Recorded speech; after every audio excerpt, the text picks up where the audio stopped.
Everyone, welcome back to our YouTube channel Making Learning Easy for Physiotherapy Students. Our previous video was about shortwave diathermy. So today we are going to discuss another electrotherapy topic, that is IFT or interferential therapy. Interferential therapy is a kind of medium frequency current जहाँ हम दो medium frequency currents को लेके low frequency current को produce करते हैं, that is IFT.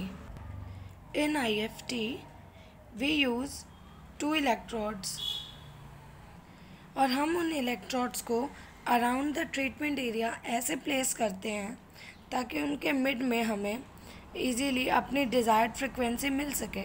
Most probably हम जो यूज़ करते हैं वो बीट फ्रिक्वेंसी 100 हर्ट्ज़ की होती है. बीट फ्रिक्वेंसी क्या होती है हमारी? It is a merged frequency obtained from two medium frequency currents. जब हम दो मीडियम फ्रिक्वेंसी करंट्स के इलेक्ट्रोड्स को डायगनली अटैच करते हैं तो उनके सेंटर में उनके इंटरेक्शन वाले प्लेस पे हमें बीट फ्रिक्वेंसी मिलती है. मोस्ट प्रोबेबली आप जैसे देख पा रहे हैं इस डायग्राम में दो लीड्स हमने ली, A1 B1, और उनकी मिड में हमें मिलेगी बीट फ्रिक्वेंसी जो इस सर्किट के अकॉर्डिंग 100 हर्ट्ज़ होगी. So that is the therapeutic value. हमारी ये जो IFT है इसके पास एक एडवांटेज है ओवर अदर मोडालिटीज़ कि ये both pain relief and muscle stimulation के लिए हम यूज़ कर सकते हैं, क्योंकि IFT की जो फ्रिक्वेंसी रेंज है वो इतनी हार्मफुल नहीं होती है. ठीक है, अब आता है हमारा IFT का प्रिंसिपल. तो IFT का प्रिंसिपल जो है रिडक्शन इन पेन के लिए वो किस बेसिस पे है? It is based upon pain gate theory और गेट कंट्रोल थ्योरी, कि हम पेन को कंट्रोल कैसे करते हैं ब्रेन तक जाने में. उसके लिए जो पेन गेट थ्योरी है उस पे बेस्ड है हमारा IFT का प्रिंसिपल. एंड इसके अलावा क्या, stimulated release of pain reducing substances. जो हमारे पेन रिड्यूसिंग सब्सटेंसेस होते हैं they are endorphin and enkephalin. इनके रिलीज पे बेस्ड होता है हमारा IFT का pain reducing working principle. So this is the principle of IFT. अब हमें इतना तो समझ आ गया है कि IFT क्या है. अब हमें क्या देखना है कि उसको मेथड कैसे है, हमें उसको यूज़ कैसे करना है. सो दीज आर सम की पॉइंट्स अबाउट द मेथड. सबसे पहले हमें जो स्किन जो है जिस पे हमें ट्रीटमेंट देना है हमें उसको क्लीन करना है, उस पार्ट को वॉश करना है. और अगर उसके आसपास, अगर ट्रीटमेंट एरिया के आसपास कोई भी स्किन लेजन होता है, कोई चोट लगी हुई है हमें, तो हमें उसको पेट्रोलियम जेली से कवर करना है. फिर इलेक्ट्रोड्स की प्लेसमेंट हमारी परफेक्ट होनी चाहिए सो दैट हम उनके मिड में डिज़ायर्ड फ्रिक्वेंसी ले सकें. उसके बाद हमें स्पेक्ट्रम मोड सिलेक्ट करना है कि हमें किस टाइप की फ्रिक्वेंसी रेंजेस चाहिए. रेक्टेंगुलर चाहिए, ट्रायंगुलर चाहिए या ट्रेपेजॉइडल चाहिए. और दोनों हमारे जो चैनल्स हैं उनमें हमें करंट अलग अलग मेज़र करना है. उसके बाद ट्रीटमेंट का स्टार्ट होगा. फिर ट्रीटमेंट कंप्लीट होने के बाद हमें इंटेंसिटी उसकी बिल्कुल मिनिमम करके देन उसको स्विच ऑफ करना है एपरेटस को.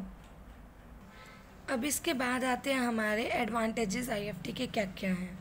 हमारे एडवांटेजेस में आता है इसमें कोई सेंसरी नर्व की इरिटेशन नहीं होती, कोई बर्निंग सेंसेशन प्रोड्यूस नहीं होएगी. रिलीफ प्रोवाइड करता है ये डेप्थ टिश्यूज़ तक, जैसे हमारे नर्व्स हो गई, मसल्स, टेंडन्स, बर्से, पेरियोस्टियम, इन सब तक डीप रिलीफ प्रोवाइड करता है हमारा IFT. उसके बाद है बाकी करंट्स के कंपैरिजन में IFT करंट जो है वो हार्मलेस होता है और इसलिए हम इसको लोकलाइज कर सकते हैं स्पेसिफिक एरियाज़ में. After this we arrive on physiological effects. तो हमारे IFT के फिजियोलॉजिकल इफ़ेक्ट्स और इंडिकेशंस दोनों ही सिमिलर हैं. तो हम फिजियोलॉजिकल इफ़ेक्ट्स में लेते हैं पेन रिलीफ को.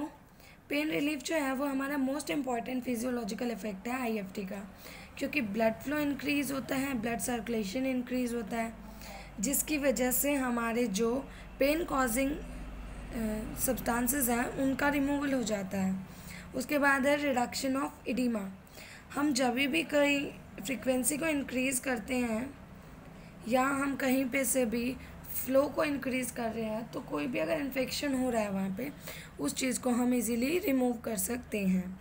ठीक है, रिलैक्सिंग मसल स्पाज्म, कई मसल स्पैस्टीज हो चुकी हैं उनको भी रिलैक्स करवाती हैं।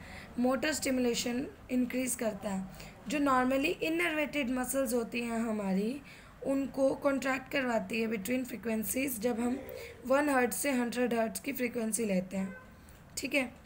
एंड देन है लो बैक पेन में, पेरी आर्थराइटिस शोल्डर में, कभी ऑस्टियोआर्थराइटिस नी, इन सब चीज़ों में हम IFT को यूज़ करते हैं। अब लास्ट चीज़ जो कि है हमारे कॉन्ट्राइंडिकेशंस, यानी हमें किन केसेस में IFT का यूज़ नहीं करना है। तो कॉन्ट्राइंडिकेशंस आर, जहाँ हमें सिम्टोमेटिक लोकल पेन है बट हमने उस पेन का कॉज डायग्नोस नहीं किया, मतलब आपको पेन हो रहा है, एक रेगुलर तरीके से हो रहा है बट आपने उसका कॉज डायग्नोस नहीं करवाया है, तो आप वहाँ पे IFT यूज़ नहीं करेंगे। कैंसरियस लेजन्स, जहाँ पे कैंसरियस सेल्स बन गए हैं, ट्यूमर सेल्स बन गए हैं, आप वहाँ पे IFT का यूज़ नहीं करोगे। स्वॉलन और इन्फ्लेम्ड एरिया हो, कहीं पे कुछ सूजन आ गई हो या कोई इन्फेक्शन हो गया हो, तो आप उस जगह को IFT पे आप यूज़ नहीं करेंगे। किसी पेशेंट को इन्फेक्शियस डिजीज़ है तो आप वहाँ भी IFT का यूज़ नहीं करेंगे। प्रेगनेंसी के केसेस में आप यूट्रस पे के अराउंड या IFT की सेफ्टी अभी प्रेगनेंसी में नॉट टेस्टेड येट, मतलब अभी तक हमारी प्रेगनेंसी के केसेस में IFT की सेफ्टी हमें अभी तक पता नहीं लगी है। ऐसे पेशेंट्स जो एलर्जिक हैं जेल से, उनको भी हम IFT नहीं दे सकते हैं। डीप वेनस थ्रोम्बोसिस और DVT, जहाँ पे वेन्स में आपको थ्रोम्बस बन गया है, आप उन केसेस में भी IFT का यूज़ नहीं करोगे।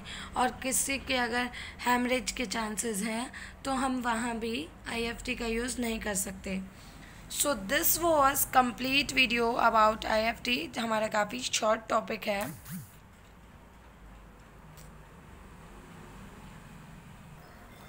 So here is the complete detailed notes about IFT, जिसमें से आप अपना क्वेश्चन पेपर अटेम्प्ट कर सकते हैं।